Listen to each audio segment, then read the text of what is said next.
him back in one piece is all I'm asking. For sure.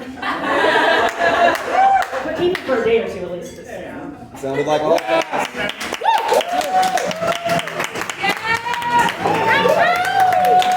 Thank you, everyone. Thank you very much. Rachel, thank you for that lovely introduction. Thank you, Gene, for having me. Please don't get up, Gene. Thank you. Oh my God, man, now that I'm actually looking at you, I see why you're doing this damn thing. I just call it quits. You look like Theoden when you first meet him in the Courtesy of your hall has been somewhat lacking of late, Gene Landreth. Oh my God, dude. Wow. Look at this dais of roasters. Vainglorious, needy, attention-seeking, and that's just me. I thought for a change of pace this evening, I would tell some jokes. If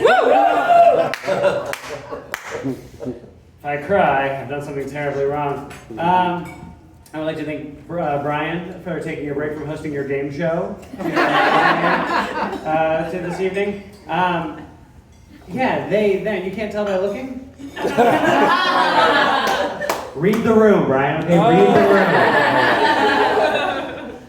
Brian, as we can tell, shares a trait, with some of the greatest performers of our time. Ray Charles, Stevie Wonder. But of course, there is a major difference between those two guys and you, Talent. That's the one.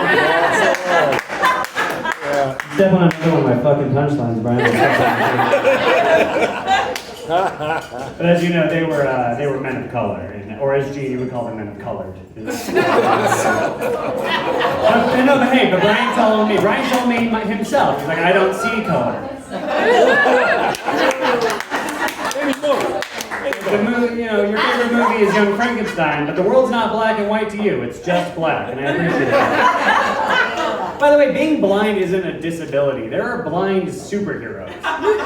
You're all familiar with Daredevil, right? Mild-mannered lawyer Matt Murdock by day, and night fights crime as Daredevil.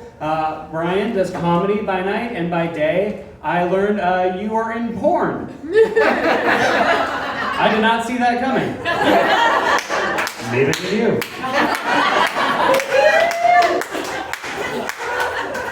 Brian claims to have written two of the highest budget porn films of all time, Pirates and Pirates 2, Stank Denny's Revenge. It was pretty convenient that they were written under a pseudonym, and you're like, yeah, that was me. What are you gonna do, argue with the blind guy about it? I wrote those. But also, if you're gonna take credit for having a job in the adult entertainment industry, you wanna go with writer? Yeah. Hard, delete. Harder. Oh God or oh my God. Oh God or oh my God. What does the character call for? Ryan, actually I'm a fan of your work. Pirates came out when I was in high school and going on into college, and I watched it. More than twice. But not too much, because my mother warned me if I did that too much I would go,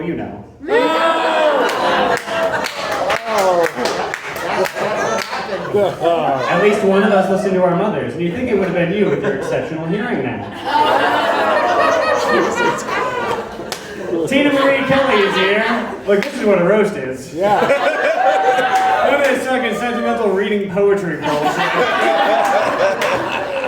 Tina Marie Kelly is here. I love that you go by all three names, Tina, so we know before we even meet you that you are white trash. Sorry, that's redundant. I mean trash. No, I'm kidding, of course. Tina is doing wonderful. She is a business owner. You own your own business, an entrepreneur. Tina is an esthetician, which means if you give her money, she will give you a facial. Yeah. And also, if you give her a facial, she will demand money.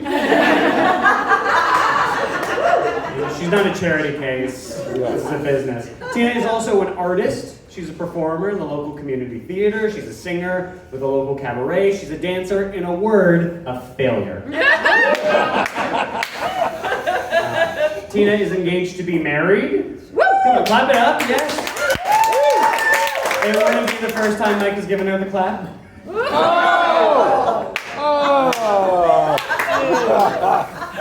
They're not even on this show, but you're getting one. I asked them where they were going on their honeymoon, and she said Hawaii. 2, go to the Disney resort. You're going to paradise to spend all of your time at Disney, that is like going to Paris and spending all of your time at Disney. You're not enjoying the local cuisine, you're not going to have like a baguette. That's like going to Tokyo and not killing yourself in ritual seppuku. Speaking of people who obviously own a katana, Cosmo Merriweather is here. Cosmo and Tina used to run the open mic here together, but then they split because there were creative differences. By which I mean Tina is creative and Cosmo is different.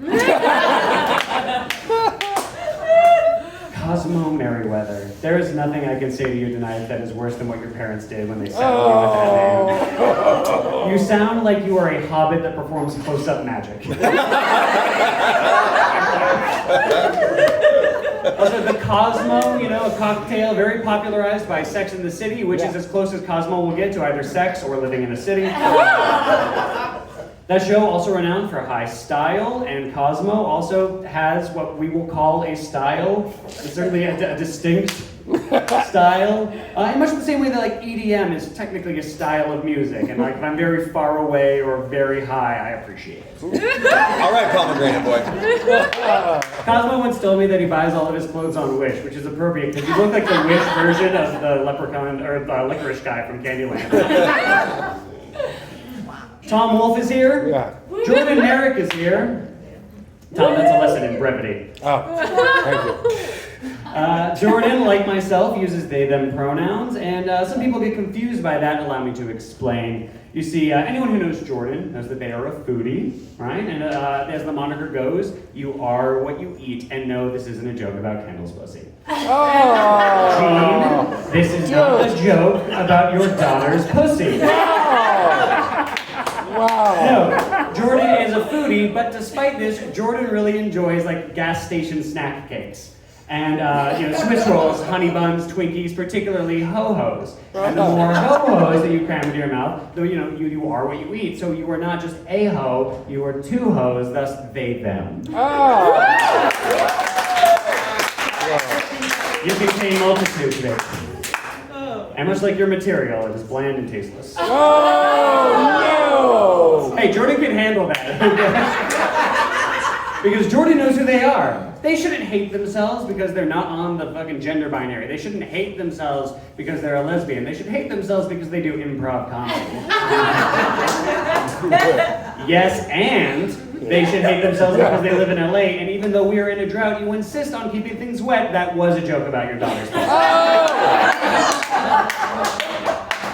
Yes. Jory Phillips is here. Where are you, my blossoming bimbo? There you are. She's here, but not to do stand-up, though. No, Jory is here to establish a bond with Jean so that the moment you pass, she can trap you in one of her nightmare dolls. And then grift Darla into exercising you in a seance that she's clearly already dressed for. You look like a Goodwill bin Professor Trelawney. Yes. You look like the art teacher in the middle school that all the kids at Euphoria went to. Miss Thizzle. Yes! Jory, my sweet gossamer swan. She's so stylish. You're like the marvelous Mrs. Maisel, and that you're both women pretending to do comedy. Jim Carrey, Mike Myers, Catherine O'Hara. Just a few of the Canadians that are funnier than Jory Phillips. I'm glad, Jory, my dear used Q-tip of a friend, that you are doing everything you can to disprove the myth that immigrants are here to steal our jobs. Not Jory, no. Sure, she's talented with a needle and thread, but does she use that skill to make alterations or make her own clothing and fashion line to sell to bring an income into her home? No. She went full arts and crafts all the way.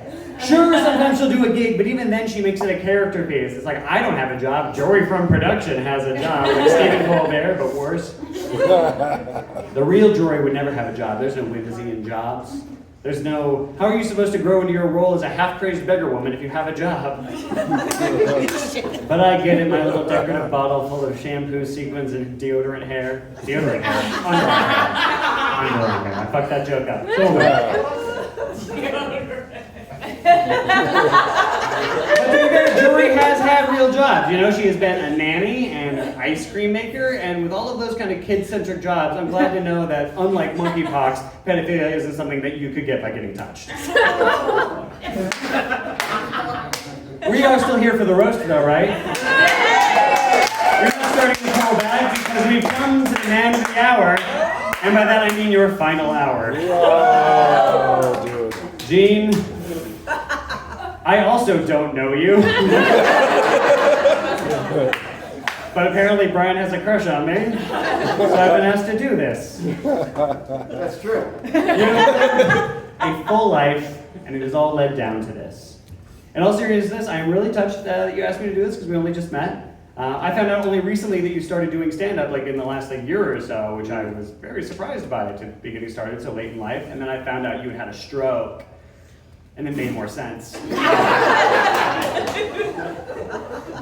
I don't know a lot about you, which is a shame because you seem wonderful. Although I asked around, I was like, does anybody know, like, can I get some stories about Gene? And Brian linked me your autobiography, which made me laugh, which is the first time Brian's done that. No!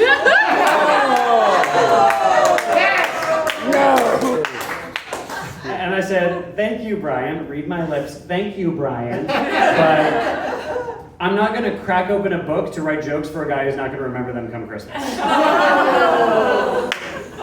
I didn't know how old you were. And then I figured it out. I don't know what age you think you are, but you're 85 because by this time next year you'll be 86. Oh!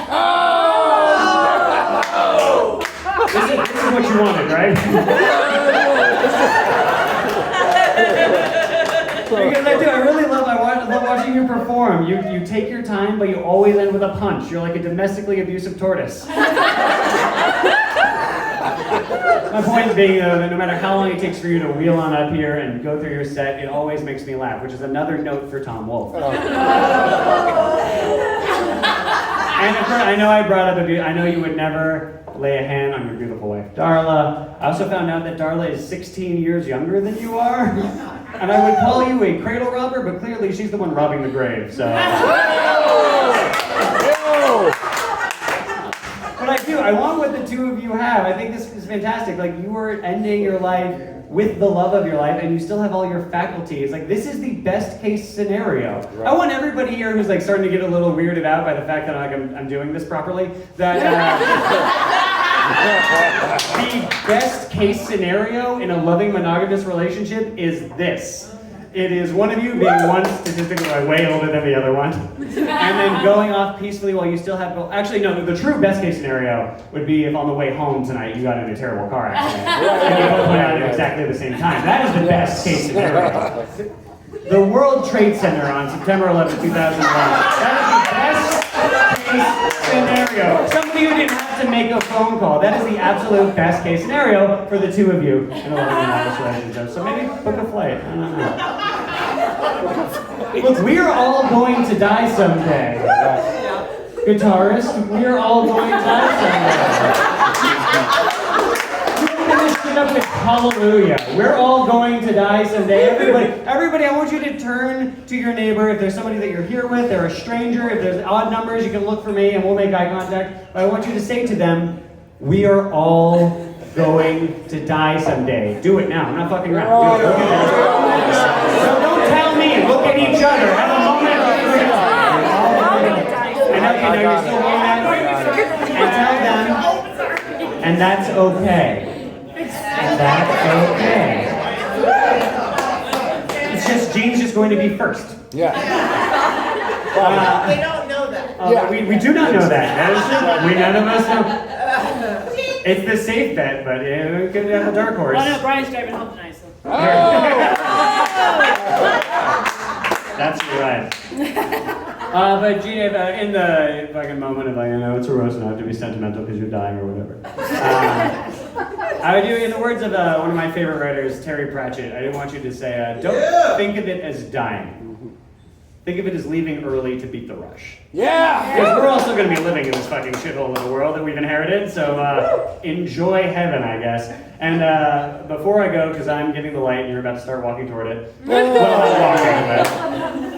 in comedy, we say either like we killed if we did really well, or we died if we did poorly, because we're melodramatic little bitches. And I want to say that you doing this is truly remarkable and something truly to be proud of, because you're putting your money where your mouth is. You're actually like making this very serious thing in this lighthearted thing, and I think that's very admirable. This is exactly what I would like to do if I last as long as you, which God willing I won't. But I really appreciate you having me here, and I finally understand why you were stuck in that chair is because you were weighed down by enormous wrinkly white balls. Thank you.